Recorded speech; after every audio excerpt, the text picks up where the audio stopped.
amiga, ngayong oras na ito, meron naman akong ipakita sa inyo na isang video na makakatulong sa inyo mga amiga ang paano gumawa ng diles na bagoong mga amiga. Yan. At itong lapitan para makita nyo ng husto o mabuti mga amiga. Tingnan nyo, ito ang diles mga amiga.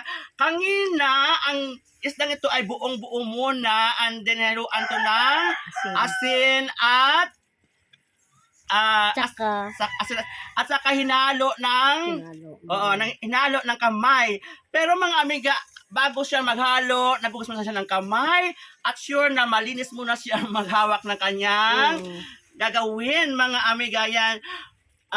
Nanay Bibi, mayroon naman akong interview sa iyo. Paano gumawa ng bagoong na diles? Ayun. Harap ko doon. Proseso sa paggawa ng bagoong na diles. Ayan. Ugasan mo muna siya ng dagat, tubig dagat. Tapos, i-drain mo siya sa isang screen.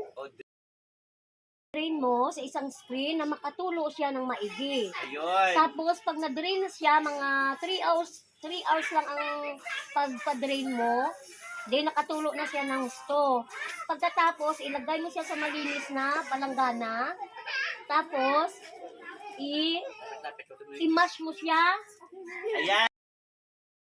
I-mash mo siya ng i-mix. Tapos, hanggang sa, makita mo na siyang yung durog na siya. Lagyan mo siya ng asin.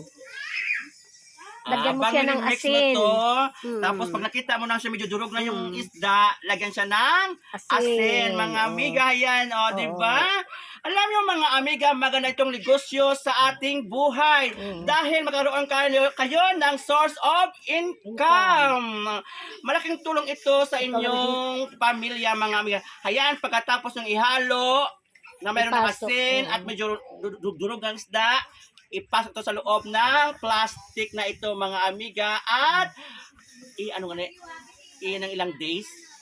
Takpan mo siya ng maigi para hindi siya masukan ng langaw. Para hindi mapasukan ng langaw o ano pa man dyang mga insekto mga amiga. Yan. Tapos, diba? ilagay mo lang sa tabi. After 3 months, pwede na siyang makain. Yan. Diba mga amiga?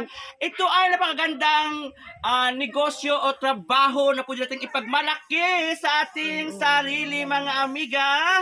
Kaya kung mayroon kayong capital dyan, pwede kayo gumawa ng ganitong klaseng negosyo ang gumawa ng bagoong na dilis.